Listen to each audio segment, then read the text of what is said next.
You thought a room full of people would save you? I heard the slap before I felt it.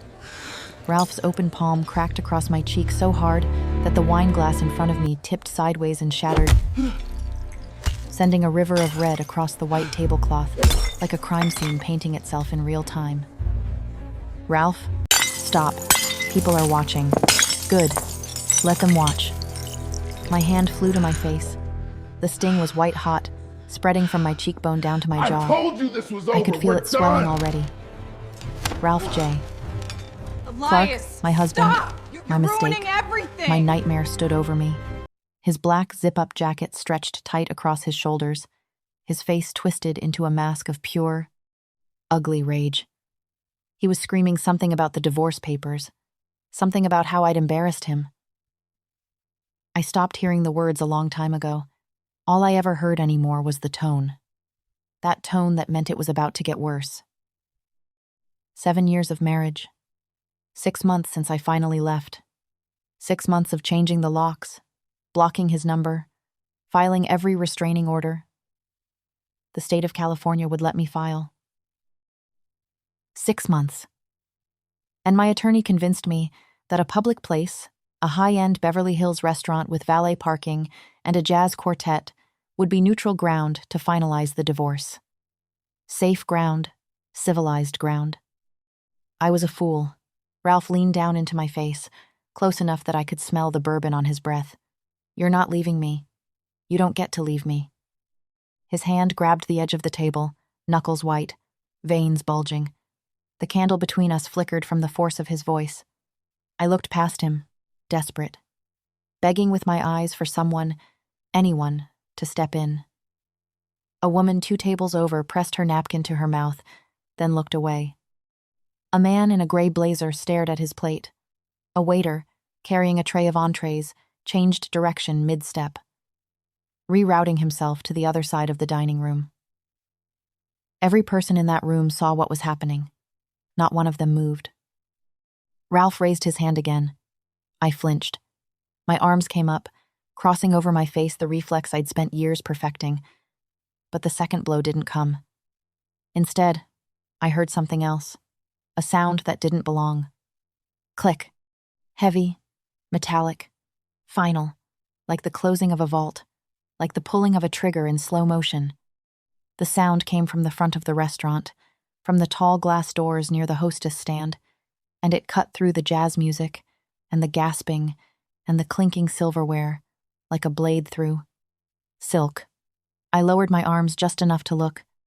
There was a man standing at the entrance, Korean, maybe early 30s. He was dressed in a tailored navy suit so sharp it looked like it had been stitched onto him that morning. Crisp white shirt, dark tie knotted perfectly at the throat, not a single crease out of place.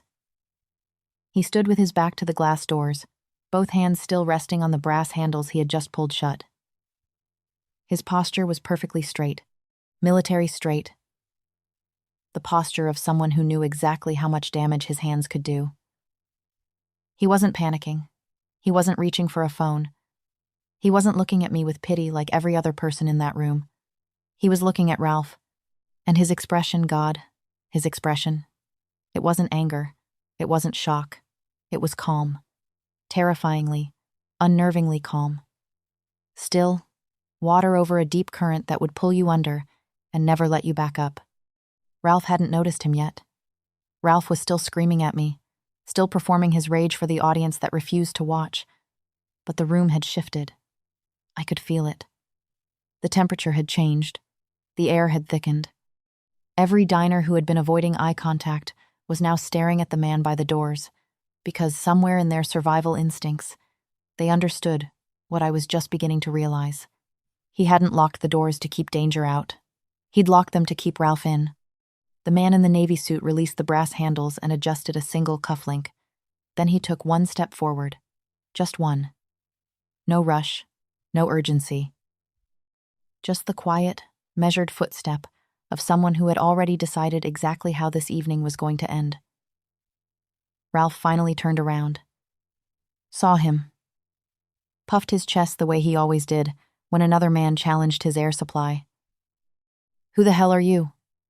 Mind your damn business, man. The stranger didn't respond, didn't blink. He just kept walking, slow, deliberate steps across the marble floor, each one landing, like a countdown. His eyes never left Ralph's face, not once, and when he reached our table, he stopped. He looked down at me, at my swelling cheek, at the spilled wine, at the fear I couldn't hide, and then he looked back at Ralph. And he smiled, just barely, just the faintest pull at the corner of his mouth, a smile with no warmth in it, a smile that said, "You have no idea what room you just locked yourself inside of." I didn't know his name yet. I didn't know that he ran one of the most feared criminal syndicates on the West Coast. I didn't know that my husband had been stealing from him. And I didn't know that an audit I'd completed 3 weeks ago at my corporate firm had accidentally made me the most valuable person in this stranger's world.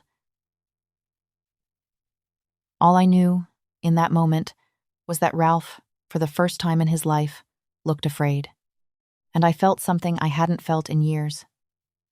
Not safe, not yet, but something close to it. Everyone in that restaurant saw what Ralph did to me.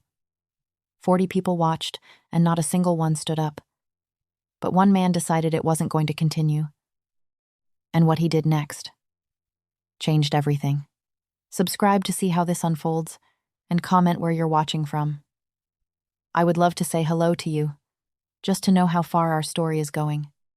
3 hours earlier, I sat in my car outside the restaurant for 22 minutes. I know, because I counted every single one of them. 22 minutes of gripping the steering wheel with both hands, telling myself I could do this, that it would be fine, that the plan was solid. The plan was simple. Meet Ralph in public, somewhere expensive, somewhere with cloth napkins and sommelier service, and couples celebrating anniversaries at candlelit tables. Somewhere so polished and civilized that even Ralph J. Clark would have to keep his voice below a roar. My attorney, Denise, had chosen the restaurant herself, La Lumiere, Beverly Hills, French-Californian fusion, a 3-month waitlist, the kind of place where senators brought their mistresses and studio executives closed deals over Wagyu tartare.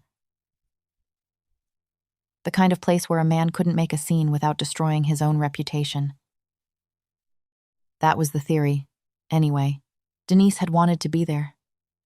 She'd cleared her afternoon for it. But that morning, a federal judge moved up a hearing on another case. A custody matter. She'd been fighting for months, and she couldn't get out of it.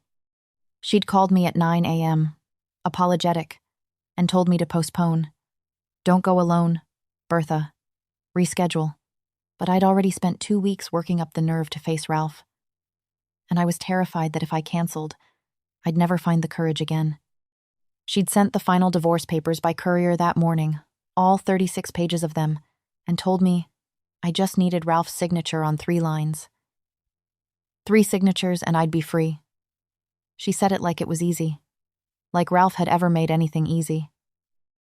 I checked my reflection in the rearview mirror one last time. Dark blouse, buttoned to the collar, professional, controlled. My braids were pulled back tight, the way I'd worn them every day for the past 12 years, at the firm, 12 years of corporate auditing, of tracing numbers that didn't add up, of sitting across from CFOs who thought they could hide money from someone like me. I looked like I was heading into a board meeting.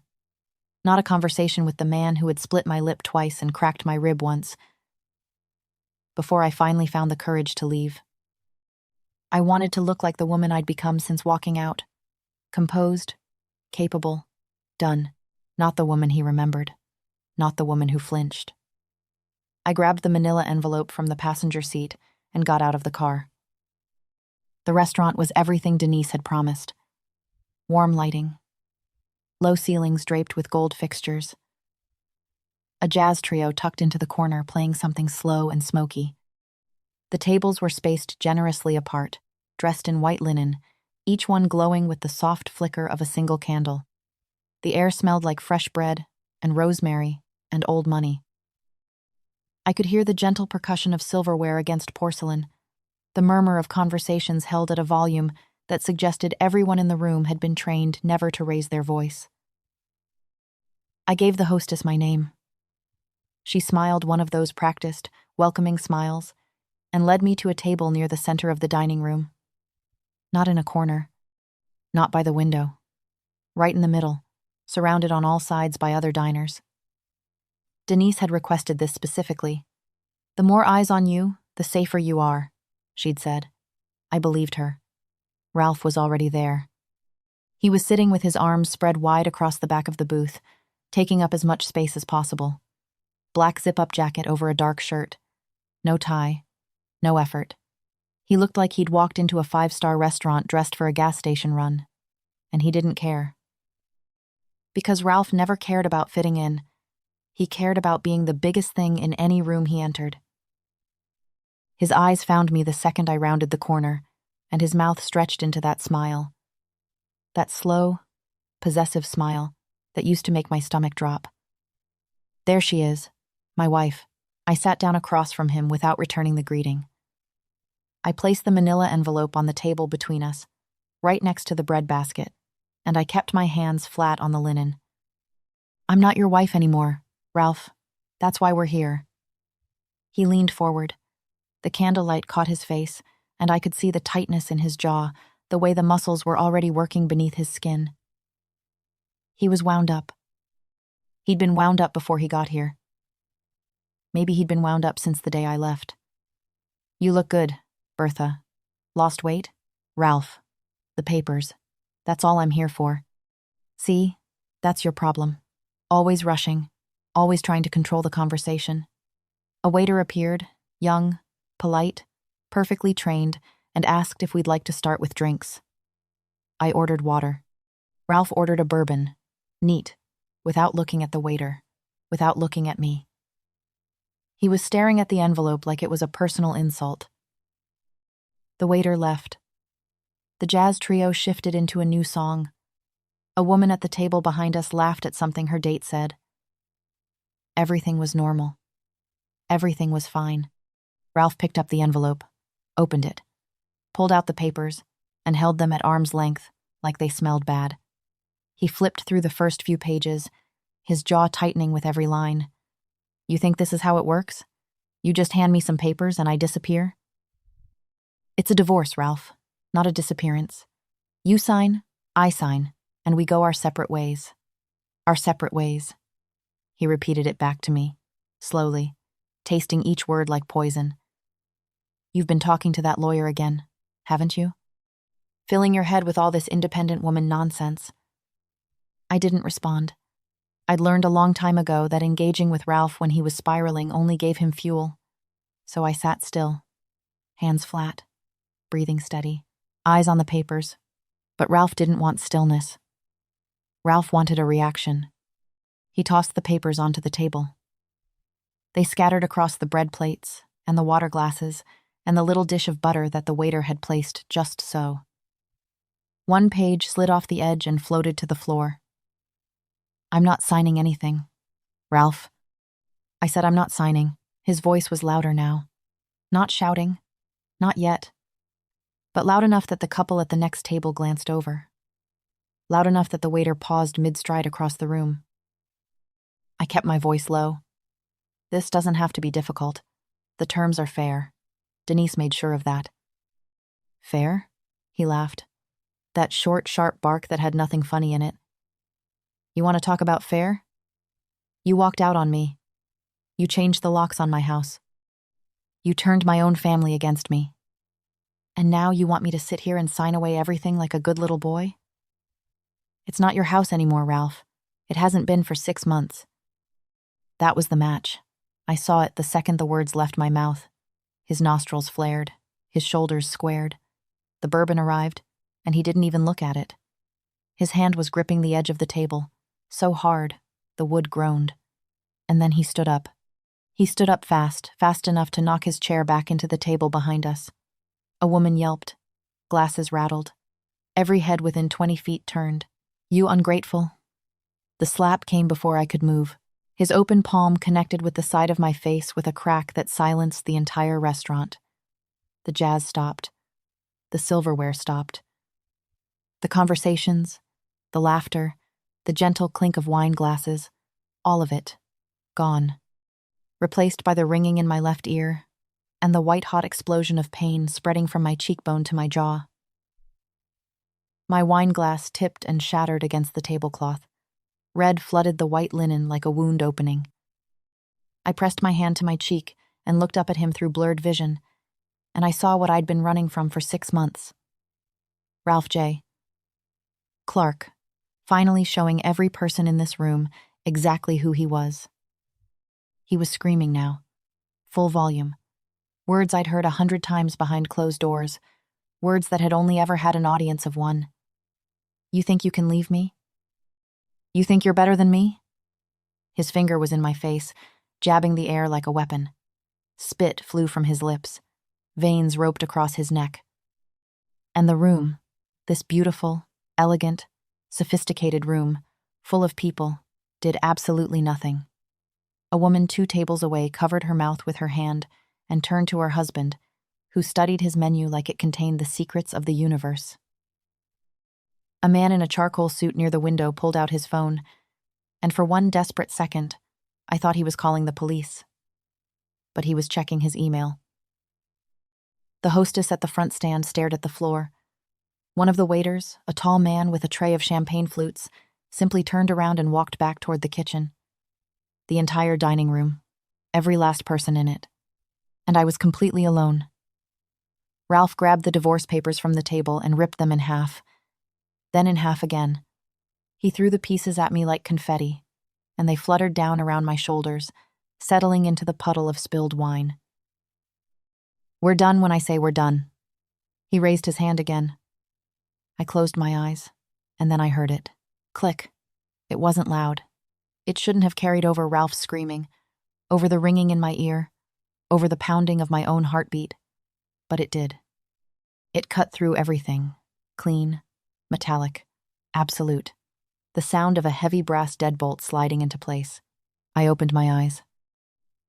At the front of the restaurant, standing at the tall glass entrance doors with both hands on the brass handles, was a man I hadn't noticed before. Korean. Early 30s, maybe. Impeccably dressed in a tailored navy suit that fit him like a second skin, white shirt pressed to razor creases, dark tie centered perfectly at his throat. His posture was straight, not casually straight, deliberately straight, like every vertebra in his spine was held in place by discipline and something far more dangerous than good manners. He had just locked the doors, both of them, from the inside. Ralph hadn't heard it. He was still hovering over me, still riding the high of his own violence, still performing for a room that refused to applaud, but everyone else heard it. I saw heads turning, one by one, like dominoes falling in slow motion. The couple by the window, the woman with the napkin, the man with his phone, the hostess, all of them rotating toward the entrance, toward the man in the navy suit who had just sealed every exit in the building. He released the handles, slowly, precisely. He adjusted one cufflink left wrist, a small, deliberate motion, and then he turned around. His eyes swept the room, not quickly, not nervously. He scanned the space the way a general surveys a battlefield after the lines have already been drawn. His gaze passed over the frightened diners, over the frozen waitstaff, over the scattered pages of my ruined divorce papers. It passed over me just for a moment, just long enough for me to feel the weight of it, and then it kept moving. It landed on Ralph, and it stopped. There was no anger in his expression, no shock, no pity, just a calm so deep it was almost geological. The stillness that exists at the bottom of the ocean, where the pressure alone can crush a submarine. His dark eyes fixed on Ralph with the steady, unblinking focus of a predator that doesn't need to chase because the cage is already closed. Ralph still hadn't noticed him. Ralph was pointing at me, breathing hard, sweat glistening on his forehead, telling me everything I was going to lose when, "You should sit down." 3 words, spoken from 15 feet away, barely above conversational volume, and somehow they hit harder than Ralph's slap. The voice was controlled and unhurried, with a faint accent that sharpened the consonants. It landed in the room already, decided, already final, the way a judge delivers a sentence, not a suggestion. Ralph spun around. His chest was still heaving, his fists still balled. And when he saw the man in the navy suit walking toward us, slow, measured, each footstep landing on the marble with the precision of a metronome, his face cycled through 3 expressions in 2 seconds. Confusion. Irritation. Then, that puffed-up, chest-out bravado that Ralph wore like armor whenever another man got too close to something he considered his. "Who the hell are you?" "Mind your damn business, man." The stranger didn't walk away. He didn't speed up, either. He just kept coming, that same measured pace, his hands relaxed at his sides, his suit jacket unbuttoned, just enough to move freely. He stopped at the edge of our table and looked down at the spilled wine, at the torn papers, at the crystal shards glittering on the linen. And then he looked at Ralph. And he smiled. Just barely. That same faint pull at the corner of his mouth, cold, calculated, completely devoid of warmth. Then the smile disappeared, and what replaced it was worse. "Ralph Jerome Clark," he said. Not a question. A statement. A file being opened. Ralph blinked. "How do you know my $3,742,611? The man paused. Let it breathe. And 14 cents. Another pause. "That's how much you owe me." The silence that followed was the loudest sound I'd ever heard. Ralph's mouth opened. Closed. Opened again. The veins in his neck, which had been bulging with rage 30 seconds ago, seemed to shrink. His shoulders, which had been squared and aggressive, pulled inward by half an inch. It was small, almost imperceptible. But I'd spent 7 years reading Ralph's body for warning signs. And I saw it. The first fracture. "I don't know what you're talking about," Ralph said. But his voice had dropped. The volume, the conviction, the performance, all of it, down a full register. "Yes, you do." The stranger pulled out the chair across from me, the chair Ralph had knocked backward, and set it upright. He didn't sit in it. He rested, one hand on its back, casual and possessive, like he'd just claimed the space. 14 wire transfers. Over 19 months. All routed through a holding company in Long Beach registered under your mother's maiden name. He tilted his head. Just barely. "Would you like me to keep going? I have the account numbers memorized, too." My hands were shaking. Not from Ralph's slap anymore, from something new. Something I couldn't name yet. Because as this stranger recited my husband's crimes, like he was reading from an indictment, something in the back of my mind, in the part of my brain that had spent 12 years sorting through numbers and anomalies and things that didn't add up, began to stir. 14 wire transfers. A holding company in Long Beach. 19 months. I knew those numbers. 3 weeks ago, I'd been contracted to audit a mid-sized investment firm on the West Side. Routine engagement, quarterly review, compliance check. Nothing unusual. Except that something was unusual. There was a gap, a discrepancy in the outgoing wire transfers. That I'd flagged in my report a pattern of payments to an entity that didn't match any vendor or partner on file. My supervisor told me to note it and move on. It wasn't our scope, but I documented it anyway, because that's what I do. I document everything. And now this man, this stranger in the navy suit, who had just locked every person inside a restaurant, was describing the exact same discrepancy. Down to the dollar, down to the cents. My eyes went wide. I looked at him, really looked at him for the first time, and I remembered. Not his face. I'd never seen his face before tonight. But I remembered a name. A name buried deep in the corporate filings I'd reviewed. A name listed on a subsidiary, so layered in holding companies and offshore entities that it had taken me 2 full days to trace the ownership chain back to its source. Ryu Dae-Hyun. I mouthed it. Didn't even say it out loud. But he saw it. His gaze shifted to me for just a heartbeat, and the faintest nod confirmed what my gut already knew. The firm I had audited belonged to him. The missing money, the $3.7 million I had flagged in footnote 14 of my compliance report, had been stolen from him. And the man who had stolen it was standing right next to me, sweating through his cheap jacket. My husband, Ralph J. Clark, had been embezzling from a Korean crime syndicate. And the head of that syndicate was standing at our table, looking at Ralph the way a cat looks at something it's already caught. Ralph's face had changed. The rage was draining out of it, replaced by something I'd never seen him wear before: uncertainty. His eyes darted from the stranger to the locked doors and back again. His mouth worked, but the words kept stalling. "Look, man, I don't know who you think I... Sit. Down." This time, the words carried weight that compressed the air in the room, 2 syllables that landed like a gavel. Ralph sat. Not because he chose to, because his legs gave the order before his brain could object. The murmuring started then. I could hear it rippling outward from the surrounding tables, frightened whispers, chairs scraping, a woman near the bar, asking her husband if they should try the kitchen exit. The panic was building, slowly, the way water rises before it spills. Ryu didn't turn around, but he spoke clearly, calmly, to the entire room. "No one is leaving, and no one is in danger. A beat, provided you stay in your seats. It should have caused chaos." A stranger locking the doors and telling a room full of people they couldn't leave, that should have triggered screaming. A stampede for the exits. Someone dialing 911 under the table.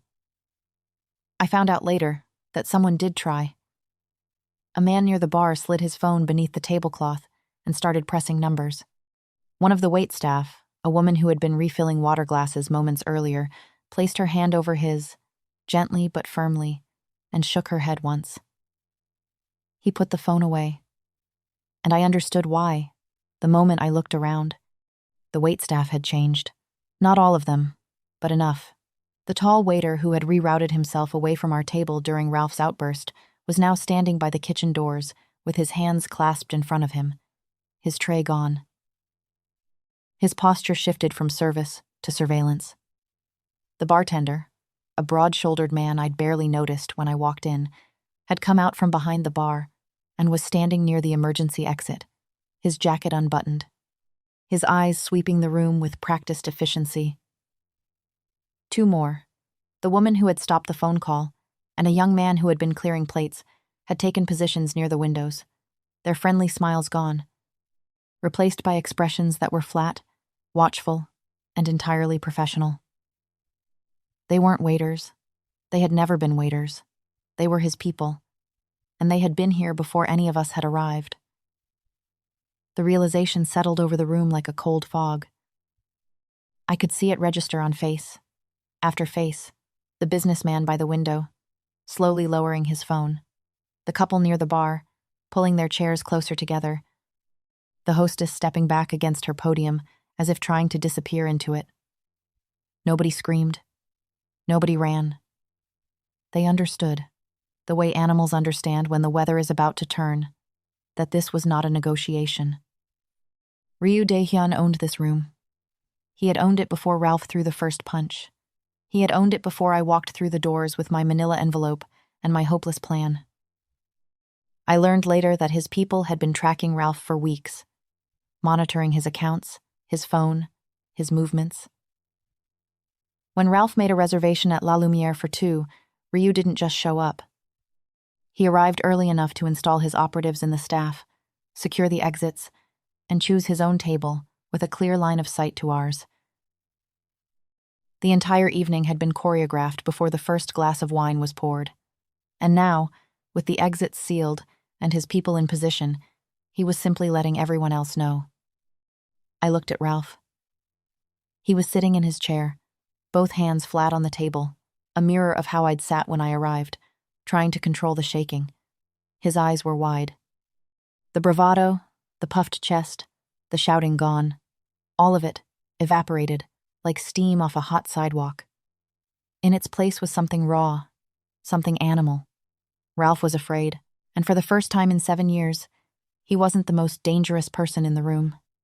If you're hooked on Bertha and Ryu Dae-Hyun's dangerous new alliance, smash that subscribe button and ring the bell, because the next chapter is going to be insane.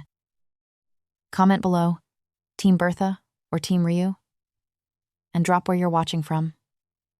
I would love to say hello to you, just to know how far our story is going. Don't miss what happens next. Bertha's freedom came at a price, and the debt isn't finished being collected. See you in the next one. Ryu didn't raise his voice. He didn't need to. He had something far worse than volume. He had information. He reached into the inside pocket of his suit jacket and produced a single item. Not a weapon, not a phone, a folded piece of paper. He opened it slowly, deliberately, the way a surgeon unwraps a scalpel, and placed it flat on the wine-stained tablecloth directly in front of Ralph. Do you recognize this? Ralph glanced down. His jaw tightened. He didn't answer. It's a wire confirmation, Ryu continued, his voice carrying just enough to reach the nearest tables, close enough to be heard, controlled enough to feel private. Even though every single person in that restaurant was holding their breath and listening. Dated, November 14th. $247,000, routed from a subsidiary account registered to Pacific Meridian Holdings, my company, to a personal account at a credit union in Torrance. An account in your name, Mr. Clark. Ralph's nostrils flared, but his mouth stayed shut. His fingers curled into fists on the table. Ryu produced a second paper, unfolded it with the same surgical patience, placed it beside the first. December 9th. 312,000. Same routing pattern. Different shell. You used your mother's maiden name for this one, Patterson. You registered the LLC in Nevada because you thought the privacy protections would make it harder to trace. He paused. Adjusted his cufflink one final time left wrist. That small, deliberate motion that I now understood wasn't a habit, but a punctuation mark. A period at the end of a sentence he'd already finished writing. It took my accountants 11 minutes. A murmur rippled through the room. I could feel the other diners leaning in, their fear slowly being overtaken by something else fascination. The morbid, electric attention that comes from watching a man being dismantled in real time. Ralph's chest was still moving, heavy, rapid, but his voice, when it finally came, was stripped of everything it had carried 10 minutes ago. No boom, no fury, just a thin, cracked whisper. You don't know what you're talking about. Ryu tilted his head.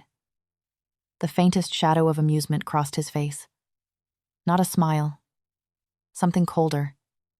And he reached into his jacket again. This time he produced not one paper, but a small stack, folded lengthwise and held together with a single black clip. He set the stack on the table and fanned the pages out like a dealer, spreading cards. January, February, March, April, May. Each month a new sheet, each sheet a new transfer. Shall I continue? June was particularly creative. You split it across 3 accounts and ran it through a cryptocurrency exchange in Singapore. That one took my people almost 15 minutes. He let the silence land. I was nearly impressed. Ralph's hands were trembling. Not the trembling of rage. I knew that trembling intimately. Knew exactly what it looked like before his fists connected. This was different. This was the trembling of a man whose walls were being pulled down brick by brick while he sat trapped in the rubble. I was going to pay it back, Ralph said. His voice cracked on the last word. No, Ryu said. You weren't. He leaned forward just an inch, maybe 2. But the movement closed the distance between them in a way that made Ralph press backward into his chair. I've had people watching you for 3 months. Mr. Clark, I know what you buy, where you go, and who you're trying to impress. The car you drove here tonight, the black Escalade in the valet lane that was purchased with my money, the watch on your wrist. His eyes dropped to Ralph's left hand. Cartier, 41,000 retail, also mine. Ralph yanked his hand under the table like the watch had burned him. The apartment in Marina del Rey, Ryu continued. Mine. The trip to Cabo last August. The courtside seats you posted photographs of. The bottle service tabs you ran up trying to impress women half your age. He paused. Let each item sink into the silence like stones dropped into still water. All mine. Every dollar. Every cent. You have been living a life that does not belong to you, Mr. Clark, and you have been doing it while raising your hand to the woman who sits across from you, a woman whose only crime was being married to a thief, too stupid to cover his own tracks. The room was so quiet I could hear the candle flame on our table bending in the draft from the air conditioning vent above us. Nobody moved. Nobody breathed. The jazz trio had their instruments in their laps, watching like everyone else. Ralph's face had gone gray. The redness of his rage, the heat that had been burning under his skin all evening gone, replaced by something ashen and hollow. His eyes were wet, not from remorse, from exposure. Ralph J. Clark, who had built his entire identity on being the biggest, loudest, most dominant man in every room, was sitting in a restaurant full of strangers, being stripped down to his smallest self by a man who hadn't raised his voice once. You're a coward, Mr. Clark. Ryu said it the way someone might comment on the weather. Matter of fact. Uninterested in debate. You steal from people who can destroy you, and you beat a woman who cannot fight back. That is not strength. That is the behavior of a very small man who has run out of places to hide. Something broke in Ralph's face. I saw it happen the moment his humiliation crossed the line into something else. Something desperate. His eyes darted sideways. Not at Ryu. Not at the locked doors. At the table. At the wine glass. Earlier, during the first minutes of Ryu's interrogation, one of the operatives posing as waitstaff had quietly placed a fresh glass of red wine in front of me, an automatic gesture, the muscle memory of a cover identity, or maybe something more deliberate. I hadn't touched it. It sat near the edge of the table, still full, still catching the candlelight. I saw Ralph's hand move before I understood what it meant. He grabbed the glass by the stem and shattered it against the edge of the table in one violent motion. Crystal exploded. Red wine sprayed across the linen, across the papers, across my blouse. And Ralph was on his feet, holding the jagged stem like a blade. His face twisted into something beyond rage, beyond reason, the face of a cornered animal that knows it's already lost and has decided to take something down with it. He didn't go for Ryu. He came for me. His free hand grabbed the back of my chair and spun me toward him, yanking me up by my arm. I felt the broken glass hover near my throat, not touching, not yet, but close enough that I could feel the sharp edges displacing the air against my skin. His arm locked across my chest, pinning me against him like a human shield. Back off! Ralph's voice was a shriek now high, cracked, unhinged. He waved the broken stem toward Ryu, toward the room, toward the men stationed at the exits. Everybody back off, or, I swear to God. The room erupted. Screams. Chairs toppling. A woman near the bar dropped to the floor. A man threw his arms over his wife. The panic that Ryu's calm authority had been holding at bay finally broke through, and the restaurant became a chorus of terror. But Ryu didn't move. He stood exactly where he had been standing, 3 feet from our table, hands at his sides, posture unchanged. His expression hadn't shifted by a single degree. He looked at Ralph with the cold, clinical patience of someone who had calculated every possible outcome of this evening and had already accounted for this one.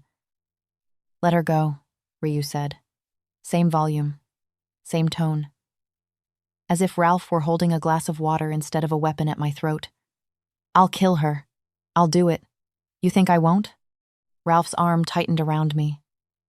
I could feel his heartbeat hammering against my back.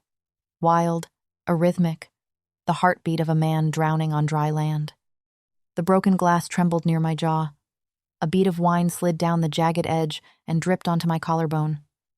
I should have been terrified. I was terrified. But somewhere beneath the fear, beneath the pain in my cheek, and the bruise forming on my arm where he'd grabbed me, a thought surfaced clear and cold and strange. He's not going to hurt me. Not because he doesn't want to, because the man in the navy suit won't let him. I don't know how I knew, but I knew. Ryu took one step forward. Ralph screamed again, "Stay back!" And Ryu stopped. Held up one hand, open palm, a gesture of surrender that wasn't surrender at all. "Mr. Clark, look around you." Ralph's eyes darted. Left, right, behind him. And I felt the moment he realized, really, truly realized what he'd done. He was standing in the center of a locked restaurant, holding a broken weapon to his estranged wife's throat, surrounded by armed operatives who answered to the man standing 3 feet in front of him. There was no exit. There was no negotiation. There was no version of the next 60 seconds that ended with Ralph walking out of this building on his own terms. "You have a choice," Ryu said. "Let her go and face what you owe, or don't let her go and face something considerably worse." Ralph's grip loosened just a fraction, just enough for me to feel the pressure against my chest ease by a degree. It was involuntary. His body was already surrendering. His mind just hadn't caught up yet. And in that fraction of a second, that tiny, almost imperceptible gap between Ralph's intention and Ralph's muscles, Ryu moved. I didn't see it clearly. Nobody did. It was too fast, too precise, too practiced to track with civilian eyes. One moment, Ryu was standing still with his hand raised, and the next, he was inside Ralph's guard. His left hand caught Ralph's wrist, the one holding the broken glass, and twisted it outward with a sharp, mechanical rotation that made a sound I will never forget. A wet, grinding pop that came from somewhere deep inside Ralph's forearm. The glass stem dropped from his fingers and shattered on the marble floor. Simultaneously, and I mean simultaneously, in the same breath, in the same heartbeat. Ryu's right hand drove upward into Ralph's solar plexus. Not a punch. A strike. Short, targeted, delivered with the heel of his palm.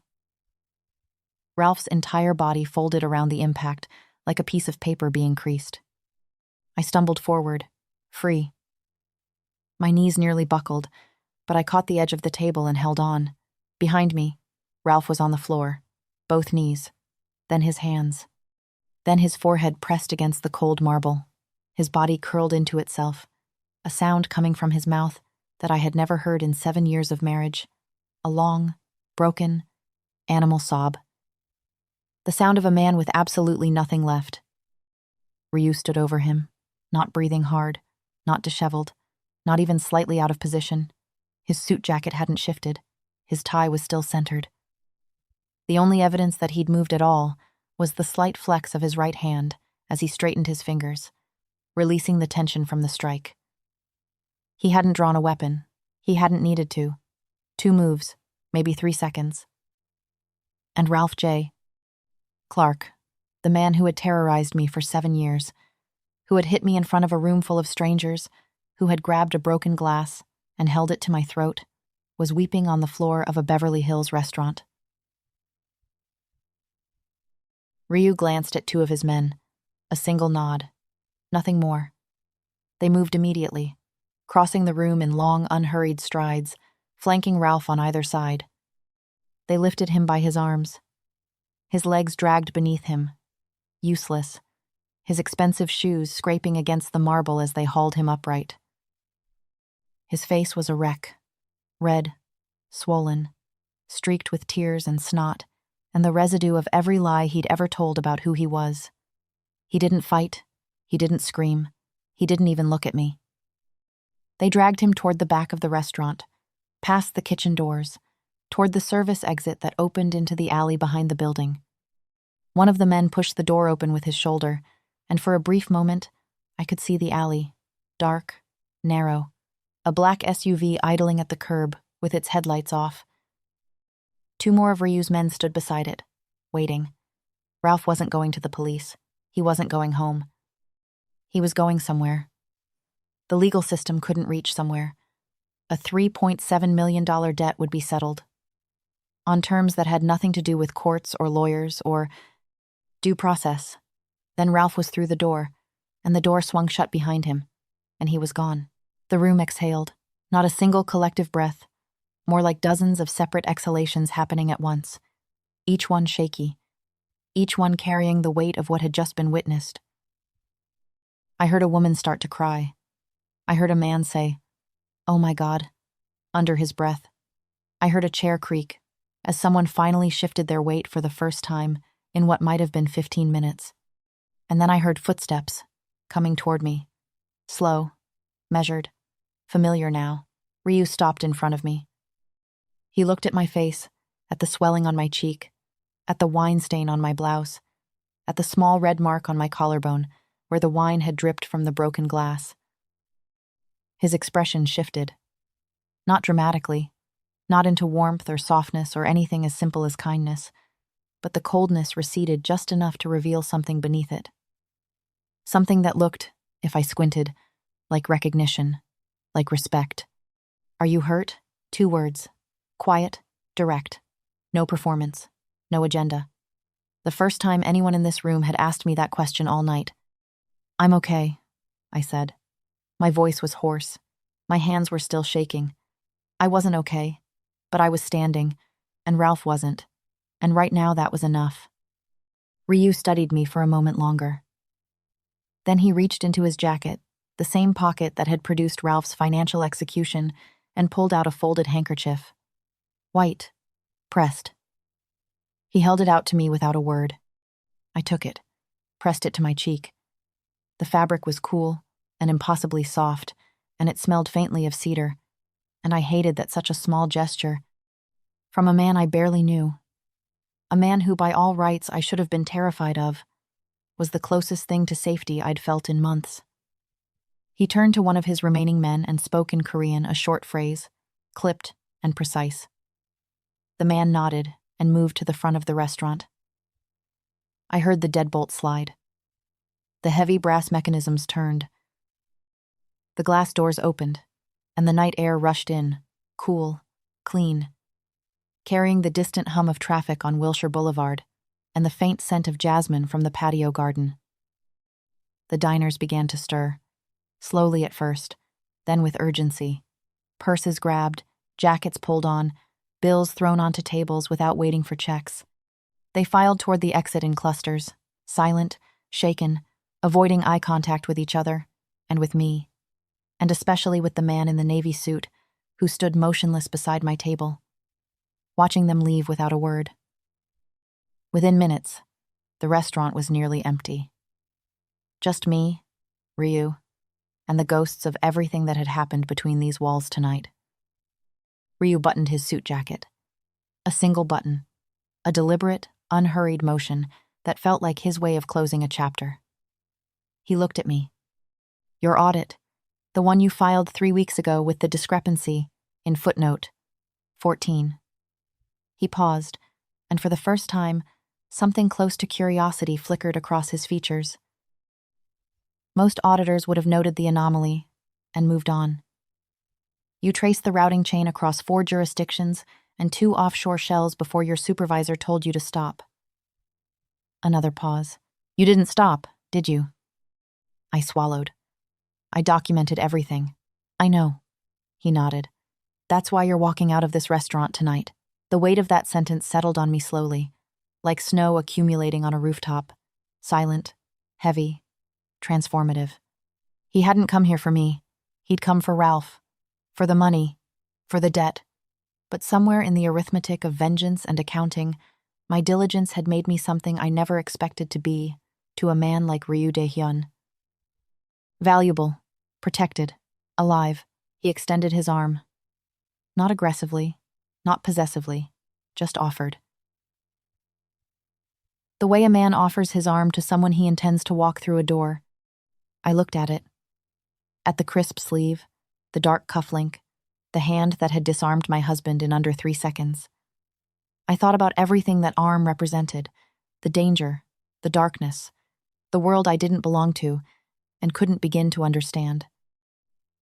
And then I thought about the room full of people who had watched Ralph hit me and done nothing. I took his arm. We walked through the restaurant together, past the overturned chairs, past the wine-stained tablecloth, past the shattered crystal glittering on the marble floor like a constellation of everything my old life had been. Through the open glass doors, past the hostess stand, where a single reservation book still lay open to tonight's page.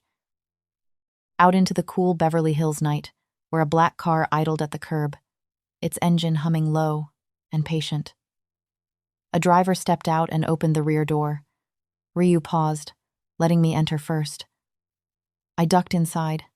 The leather was warm.